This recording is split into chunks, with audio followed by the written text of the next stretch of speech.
श्री गणेशाय नमः। अथ श्री शिवगौरी स्तोत्र। श्रीनिपाशपुष्पसरपुण्ड्रचापकैः करपङ्कजैः कलितभक्तवाञ्छितां तरुणारुणारुणतनुं त्रिलोचनां ललितां भजे ललितचन्द्रचूलिकां ललिता विभूषितनिजाङ्गमूर्तये ललितेषु चापश्रेणिपाशपाणये उदयारुणाद्युतिमुषे दयाजुषे मदनेश्वराय महते नमो नमः।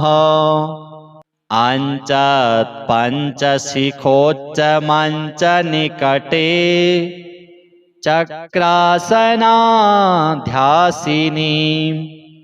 सौन्दर्यस्य महीं नवाब्दवयसं गौरीं कुलालापिनीं माला पुष्पश्रेणीगुणाञ्चितकरां पूगप्रमाणस्तनीं बालां श्रीललिताम्बिकादुहितरं लीलासमुद्रां भजे चिन्तामणिग्रहवराञ्चितशक्तिचक्र रक्षाकरं कलितकुङ्कुमरक्तवर्णं सौन्दर्यराशिवपुषं दशवर्षदेश्यं वन्दे कुमारमदनेश्वरमिन्दुमौलिम् अपराजितनामधेयमस्वं सुखमारूढवती सुवर्णवर्णा विलसन्मणिवेत्रपाशहस्ता परिभूयात् परमेश्वरी सपत्नान् अधिरुह्य जपारुणं तुरङ्गं करपद्माञ्चितवेत्रपाशशक्तिः परिभूतविपक्षपक्षको अरुणाभः परमेश्वरी सहायः रक्तां विचित्रवसनां नवचन्द्रचूडाम् अन्नप्रदाननिरतां स्तनभारनम्रां नृत्यन्तमिन्दुशकलाभरणं विलोक्य ह्रष्टां भजे भगवतीं भवदुःखहन्त्रीम् उदञ्चिता कुञ्चितवामपादं समञ्चिता हिन्दुकृशानुहस्तम् अन्नप्रदां वीक्ष्य मुदा महेशीं नटन्तमाद्यं नटमाश्रयामः अरुणारुणकोटितुल्यकान्तिं श्रीनिपाशाभयवाञ्छितप्रदानैः अनुरक्तकरां नवेन्दुचूडाम् अखिलेशीं भुवनेश्वरीं भजामः बालेन्दुकलितोत्तंसं बालारुणसमद्युतिं पाशाङ्कुशवराभीति करं शम्भुं समाश्रये कुलाचलकुतूहलं कुसुमचापसञ्जीवनं कुचे कलितवल्कलं गुरुकृपारसं लोचने जपासहृदयं रुचौ जपवटाभिरामं करे जटानिबिडितं कचे जयति जीवितं शाम्भवम् दत्तात्रेयं शिवं शान्तम् इन्द्रनीलनिभं प्रभुम् आत्ममायारतं देवम् अवधूतं दिगम्बरम् भस्मोद्धूलितसर्वाङ्गं जटाजूटधरं विभुं चतुर्बाहुमुदाराङ्गं प्रफुल्लकमलेक्षणम् ज्ञानयोगनिधिं विश्वगुरुं योगिजनप्रियं भक्तानुकम्पिनं सर्वसाक्षिणं सिद्धसेवितम् एवं यः सततं ध्यायेत् देवदेवं सनातनं स मुक्तः सर्वपापेभ्यो निःश्रेयसमवाप्नुयात्। श्री सांब सदाशिवार्पणमस्तु। श्रेणिपाशपुष्पसरपुण्ड्रचापकैः करपङ्कजैः कलितभक्तवाञ्छितां तरुणारुणारुणतनुं त्रिलोचनां ललितां भजे ललितचन्द्रचूलिकाम् ललिता विभूषितनिजाङ्गमूर्तये ललितेषु चापश्रेणिपाशपाणये उदयारुणाद्युतिमुषे दयाजुषे मदनेश्वराय महते नमो नमः। अञ्चत्पञ्चशिखोच्चमञ्चनिकटे चक्रासनाध्यासिनीं सौन्दर्यस्य महीं नवाब्दवयसं गौरीं कुलालापिनीं मालापुष्पश्रेणीगुणाञ्चितकरां पूगप्रमाणस्तनीं बालां श्रीललिताम्बिकादुहितरं लीलासमुद्रां भजे चिन्तामणिग्रहवराञ्चितशक्तिचक्र रक्षाकरं कलितकुङ्कुमरक्तवर्णम् सौन्दर्यराशिवपुषं दशवर्षदेश्यं वन्दे कुमारमदनेश्वरमिन्दुमौलिम् अपराजितनामधेयमस्वं सुखमारूढवती सुवर्णवर्णा विलसन्मणिवेत्रपाशहस्ता परिभूयात् परमेश्वरी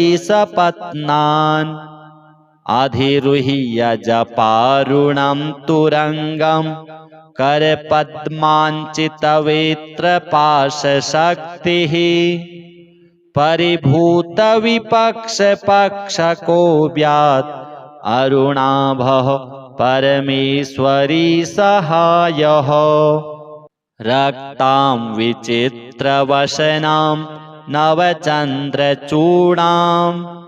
अन्नप्रदाननिरतां स्तनभारनम्रां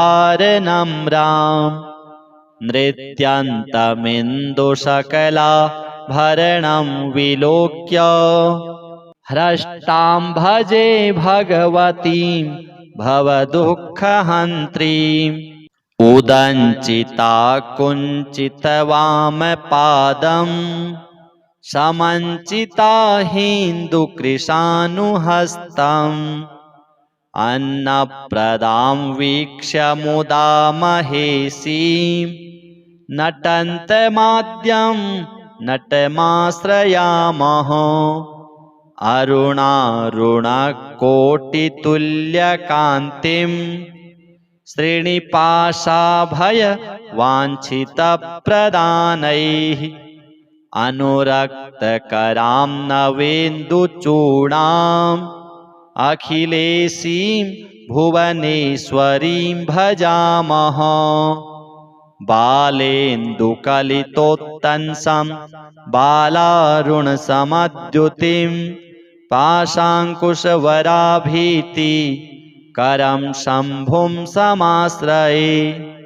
कुलाचलकुतूहलं कुसुमचापसञ्जीवनम् कुचे कलितवल्कलं गुरुकृपारसं लोचने।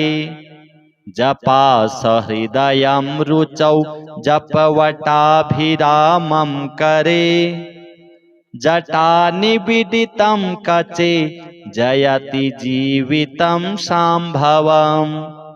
दत्तात्रेयं शिवं शान्तं इन्द्रनीलनिभं प्रभुम् आत्ममायारतं देवम् अवधूतं दिगम्बरम्।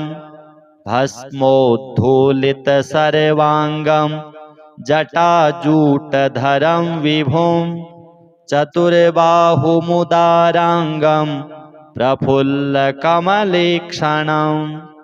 ज्ञानयोगनिधिं विश्वगुरुं योगिजनप्रियं भक्तानुकम्पिनं सर्वसाक्षिणं सिद्धसेवितम्। एवं यः सततं ध्यायेत् देवदेवं सनातनं स मुक्तः सर्वपापेभ्यो निःश्रेयसमवाप्नुयात्। श्रीसाम्ब सदाशिवार्पणमस्तु।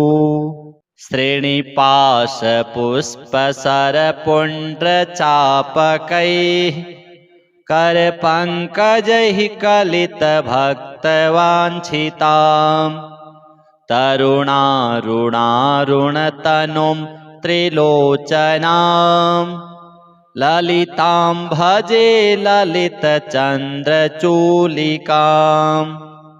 ललिता विभूषितनिजाङ्गमूर्तये ललितेषु चापश्रेणिपाशपाणये उदयारुणाद्युतिमुषे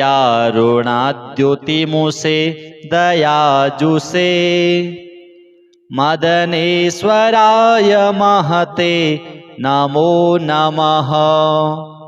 अञ्चत्पञ्चशिखोच्चमञ्चनिकटे चक्रासनाध्यासिनीं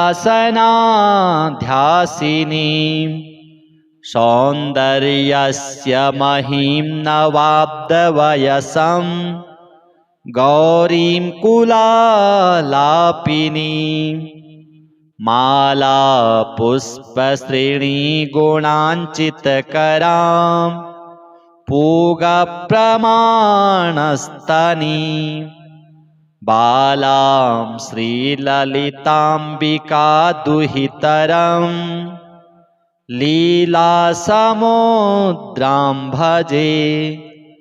चिन्तामणिग्रहवराञ्चितशक्तिचक्र रक्षाकरं कलितकुङ्कुमरक्तवर्णम् सौन्दर्यराशिवपुषं दशवर्षदेश्यं वन्दे कुमारमदनेश्वरमिन्दुमौलिम्।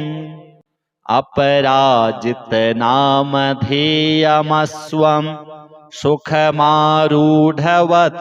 सुवर्णवर्णा विलसन्मणिवेत्रपाशहस्ता परिभूयात् परमेश्वरी सपत्नान्।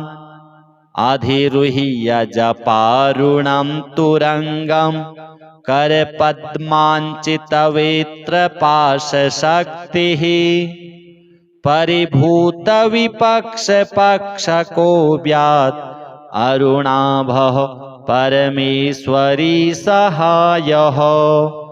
रक्तां विचित्रवसनां नवचन्द्रचूडाम् अन्नप्रदाननिरतां स्तनभारनम्रां नृत्यन्तमिन्दुशकलाभरणं विलोक्य हृष्टां भजे भगवतीं भवदुःखहन्त्रीम् उदञ्चिता कुञ्चितवामपादं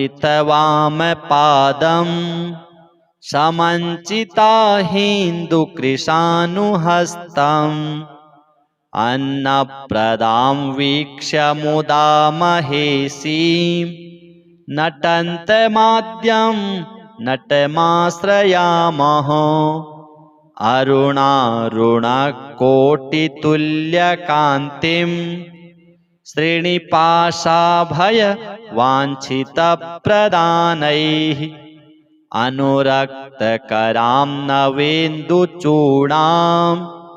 अखिलेशीं भुवनेश्वरीं भजामः बालेन्दुकलितोत्तंसं बालारुणसमद्युतिं पाशाङ्कुशवराभीतिकरं शम्भुं समाश्रये कुलाचलकुतूहलं कुसुमचापसञ्जीवनं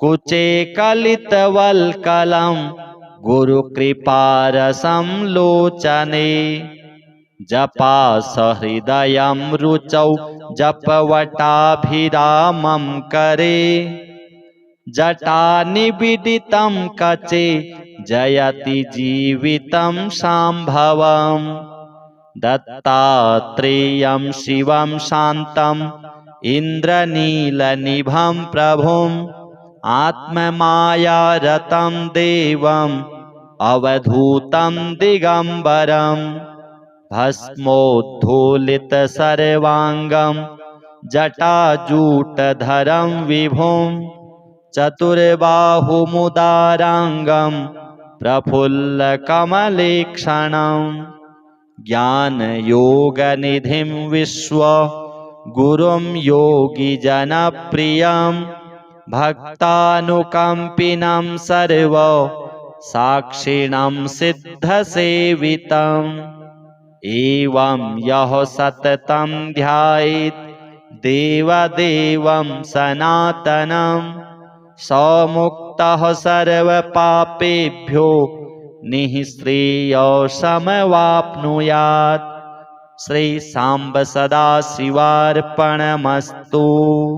श्रेणिपाशपुष्पसरपुण्ड्रचापकैः करपङ्कजैः कलितभक्तवाञ्छितां तरुणारुणारुणतनुं त्रिलोचनां ललितां भजे ललितचन्द्रचूलिकां ललिता विभूषितनिजाङ्गमूर्तये ललितेषु चापश्रेणिपाशपाणये उदयारुणाद्युतिमुषे दयाजुषे मदनेश्वराय महते नमो नमः। अञ्चत्पञ्चशिखोच्चमञ्चनिकटे चक्रासनाध्यासिनीं सौन्दर्यस्य महीं नवाब्दवयसं गौरीं कुलालापिनीं मालापुष्पश्रेणीगुणाञ्चितकरां पूगप्रमाणस्तनीं बालां श्रीललिताम्बिकादुहितरं लीलासमुद्रां भजे चिन्तामणिग्रहवराञ्चितशक्तिचक्र रक्षाकरं कलितकुङ्कुमरक्तवर्णं सौन्दर्यराशिवपुषं दशवर्षदेश्यं वन्दे कुमारमदनेश्वरमिन्दुमौलिम् अपराजितनामधेयमस्वं सुखमारूढवती सुवर्णवर्णा विलसन्मणिवेत्रपाशहस्ता परिभूयात् परमेश्वरी सपत्नान् अधिरुह्य जपारुणं तुरंगं करपद्माञ्चितवेत्रपाशशक्तिः परिभूतविपक्षपक्षकोऽव्यात् अरुणाभः परमेश्वरी सहायः रक्तां विचित्रवसनां नवचन्द्रचूडाम् अन्नप्रदाननिरतां स्तनभारनम्रां नृत्यन्तमिन्दुशकलाभरणं विलोक्य हृष्टां भजे भगवतीं भवदुःखहन्त्रीम् उदञ्चिता कुञ्चितवामपादम् समञ्चिता हिन्दुकृशानुहस्तम् अन्नप्रदां वीक्ष्य मुदा महेशीं नटन्तमाद्यं नटमाश्रयामः अरुणारुणकोटितुल्यकान्तिं श्रीनिपाशाभयवाञ्छितप्रदानैः अनुरक्तकरां नवेन्दुचूडाम् अखिलेशीं भुवनेश्वरीं भजामः बालेन्दुकलितोत्तंसं बालारुणसमद्युतिं पाशाङ्कुशवराभीति करं शम्भुं समाश्रये कुलाचलकुतूहलं कुसुमचापसञ्जीवनं कुचे कलितवल्कलं गुरुकृपारसं लोचने जपासहृदयं रुचौ जपवटाभिरामं करे जटानिबिडितं कचे जयति जीवितं शाम्भवम् दत्तात्रेयं शिवं शान्तम् इन्द्रनीलनिभं प्रभुम् आत्ममायारतं देवम् अवधूतं दिगम्बरम् भस्मोद्धूलितसर्वाङ्गं जटाजूटधरं विभुम् चतुर्बाहुमुदाराङ्गं प्रफुल्लकमलेक्षणम् ज्ञानयोगनिधिं विश्वगुरुं योगिजनप्रियं भक्तानुकम्पिनं सर्वसाक्षिणं सिद्धसेवितम् एवं यः सततं ध्यायेत् देवदेवं सनातनं समुक्तः सर्वपापेभ्यो निःश्रेयसमवाप्नुयात्। श्री सांब सदाशिवार्पणमस्तु। श्रेणिपाशपुष्पसरपुण्ड्रचापकैः करपङ्कजैः कलितभक्तवाञ्छितां तरुणारुणारुणतनुं त्रिलोचनां ललितां भजे ललितचन्द्रचूलिकां ललिता विभूषितनिजाङ्गमूर्तये ललितेषु चापश्रेणिपाशपाणये उदयारुणाद्युतिमुषे दयाजुषे मदनेश्वराय महते नमो नमः। अञ्चत्पञ्चशिखोच्चमञ्चनिकटे चक्रासनाध्यासिनीं सौन्दर्यस्य महीं नवाब्दवयसं गौरीं कुलालापिनीं माला पुष्पश्रेणीगुणाञ्चितकरां पूगप्रमाणस्तनीं बालां श्रीललिताम्बिकादुहितरं लीलासमुद्रां भजे चिन्तामणिग्रहवराञ्चितशक्तिचक्र रक्षाकरं कलितकुङ्कुमरक्तवर्णं सौन्दर्यराशिवपुषं दशवर्षदेश्यं वन्दे कुमारमदनेश्वरमिन्दुमौलिम् अपराजितनामधेयमस्वं सुखमारूढवती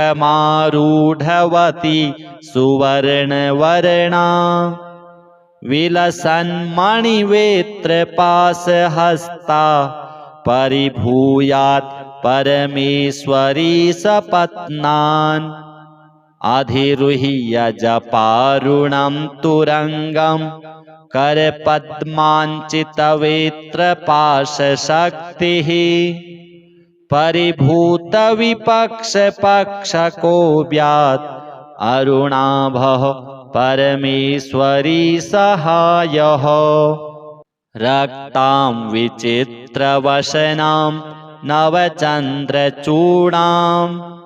अन्नप्रदाननिरतां स्तनभारनम्रां नृत्यन्तमिन्दुशकलाभरणं विलोक्य ह्रष्टां भजे भगवतीं भवदुःखहन्त्रीम् उदञ्चिता कुञ्चितवामपादं समञ्चिता हिन्दुकृशानुहस्तम् अन्नप्रदां वीक्ष्य मुदा महेशीं नटन्तमाद्यं नटमाश्रयामः अरुणारुणकोटितुल्यकान्तिं श्रीनिपाशाभयवाञ्छितप्रदानैः अनुरक्तकरां नवेन्दुचूडाम् अखिलेशीं भुवनेश्वरीं भजामः बालेन्दुकलितोत्तंसं बालारुणसमद्युतिं पाशाङ्कुशवराभीति करं शम्भुं समाश्रये कुलाचलकुतूहलं कुसुमचापसञ्जीवनं कुचे कलितवल्कलं गुरुकृपारसं लोचने जपासहृदयं रुचौ जपवटाभिरामं करे जटानिबिडितं कचे जयति जीवितं शाम्भवम् दत्तात्रेयं शिवं शान्तं इन्द्रनीलनिभं प्रभुम् आत्ममायारतं देवम् अवधूतं दिगम्बरं भस्मोद्धूलितसर्वाङ्गं जटाजूटधरं विभुं चतुर्बाहुमुदाराङ्गं प्रफुल्लकमलेक्षणं ज्ञानयोगनिधिं विश्वगुरुं योगिजनप्रियं भक्तानुकम्पिनं सर्वसाक्षिणं सिद्धसेवितम् एवं यः सततं ध्यायेत् देवदेवं सनातनं समुक्तः सर्वपापेभ्यो निःश्रेयसमवाप्नुयात्। श्री सांब सदाशिवार्पणमस्तु।